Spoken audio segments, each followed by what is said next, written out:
What's up, guys? Welcome back to Rip City Rundown. And this entire offseason so far, us, the media, everyone you see on Blazers Twitter saying the Blazers will trade this third overall pick. And in this video, we're going to discuss the possibility that they don't, because I think that's growing more and more likely as the days go on. Not necessarily more likely, but we should just keep it in the back of our mind, because I think it's a possibility.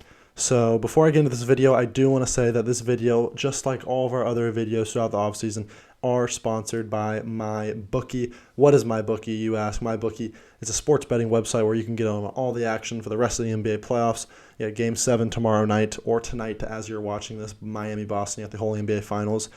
You've got racing series, you got golf, MLB's in full swing, and so much more. You can go to MyBookie, sign up today, and bet with house money. Just use promo code RIPCITY to get yourself a free welcome bonus up to $1,000. That is promo code RIPCITY. Bet anything, anytime, anywhere using MyBookie. Click the link in the top comment, the pinned comment below for more information and to get you straight to the site.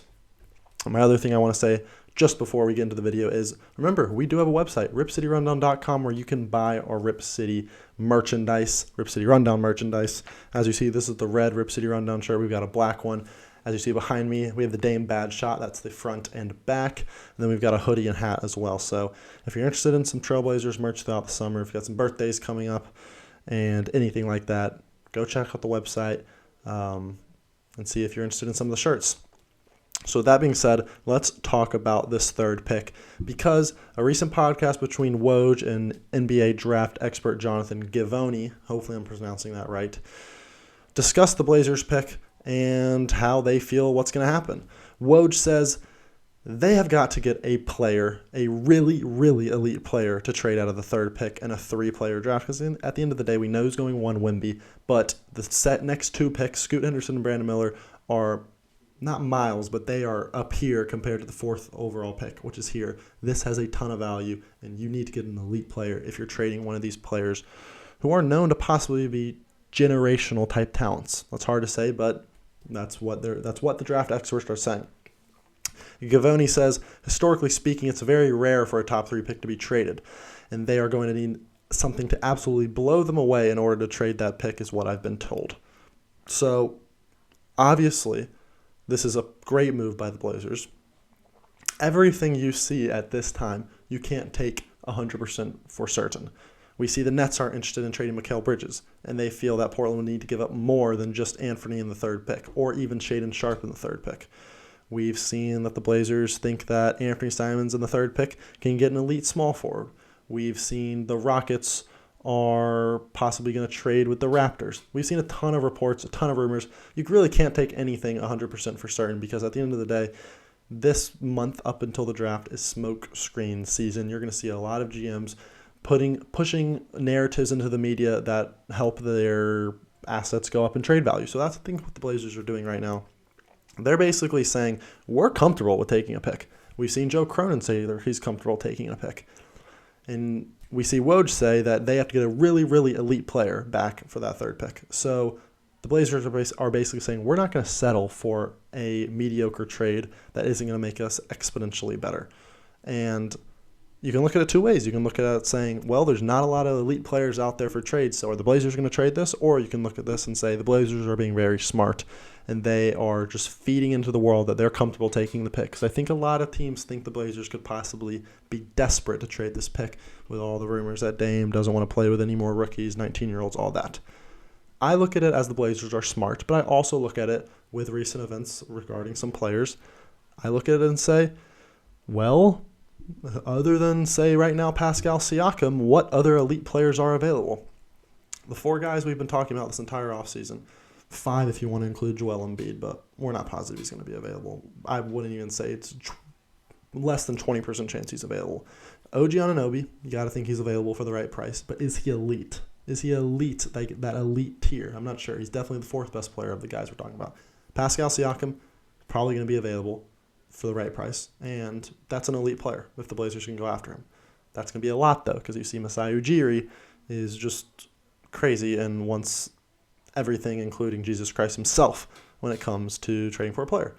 Mikal Bridges, Now, they have the rumors that they don't want to trade him, but they could be doing exactly what the Blazers could be doing and just feeding out information, basically saying, you better give us back a ton if you want Mikal Bridges. And Dame, by the way, was on IG Live with Mikal Bridges last night. Obviously, they're just really good friends. They work out together in the offseason. Could mean nothing. Could mean something. You never know. Fourth and final player, Jalen Brown.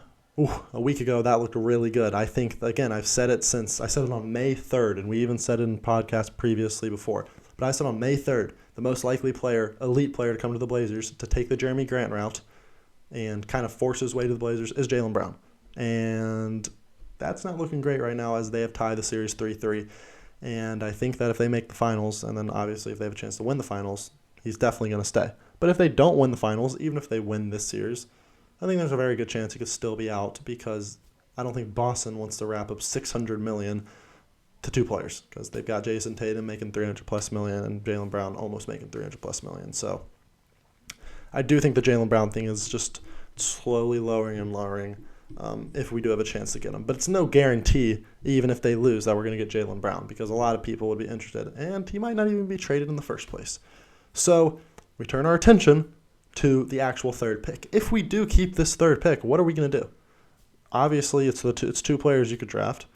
And you've got to think right now the favorite to go to is Brandon Miller. But at the end of the day, it's smokescreen season. All these things that the Charlotte GM's saying, where they're saying we have our point guard, fit matters, very well they could be smokescreen saying we're going to take Scoot Henderson no matter what. But if someone really wants Brandon Miller, they might want to trade up with us and take him, a.k.a. Blazers. I don't know. I really don't know. It's really hard to tell. But if you are going to end up drafting, you obviously would rather take Brandon Miller because he fits a position of need, whereas we do not need any more guards as great as Scoot is. But if we do end up taking Scoot Henderson, you have to think that could be the final coffin when it comes to Damian Lillard leaving. Dame doesn't want to leave at all, and that is a fact. We know that. Multiple sources, him saying it himself. He doesn't want to leave if he doesn't have to. But if you're drafting a point guard that's supposed to be one of the next best point guards in the league, and you already have Anthony Simons, and you already have Shaedon Sharpe, you're basically your three blue chip prospects that you want to build around are all guards, and so is Dame. There's no reason for Dame to stay. And that's just the reality of the situation. So I do think if you end up drafting a guy like Scoot Henderson or even Brandon Miller at the end of the day, Dame is going to be left with no choice to ask out.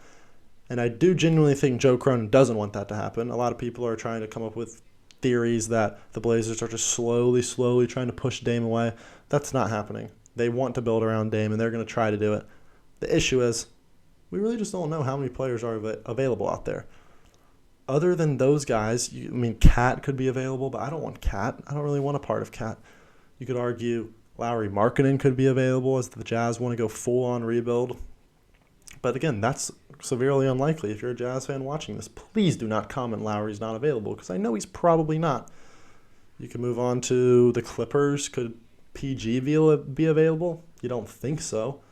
And you just start running out of options as you go across when it comes to elite players. I do think elite players will be on the move. I just don't know which ones, and I don't know if Portland will be the one to swoop in and get them. So the Blazers sit with one of the most valuable draft picks they've had in years, I have to say, since probably 2007.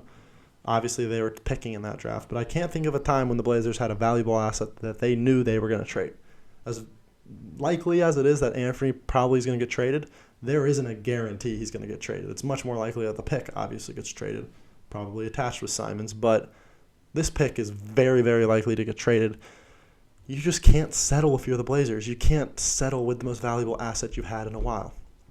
So I really don't know where they're going to go. I really don't. I think it's not the most unlikely scenario that they end up drafting and then step by step it ends up forcing them into kind of a rebuild, which is not what I want to do. But you just never know how these things are going to happen. I do think they still trade it. I do think they still attach somebody again. Smokescreen season. I'm going to be reporting these quotes and news that are said, but that doesn't mean you need to take it 100% for certain. So we're not going to know anything that's going to happen until the final paperwork is sent into the league and the trade is official. That's when we're going to actually know what's going to happen.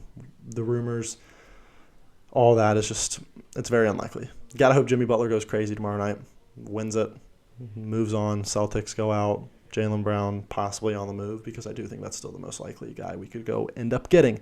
But Mikal Bridges is not off the table despite reports. Moral of this video, I've been rambling this whole time, but the moral is don't take these reports too seriously. There's really nothing you can do right now. All you can do is just sit back and wait for Joe Cronin to make a move. And I think you should trust him to make a move because he'd made these moves he's made, trading CJ, trading Norm, trading Cub, trading for Jeremy Grant, drafting Shaden, are basically the biggest moves that the Blazers have done since Damian Lillard got drafted. So, gotta trust the man. Gotta trust Dame. Gotta trust that the Blazers are going to probably try to go all in this offseason. So, thank you for watching. If you want to bet on the game tomorrow night, I would bet Heat plus 8.5. Use my bookie if you want to get in on that. And I'll see you guys in the next video.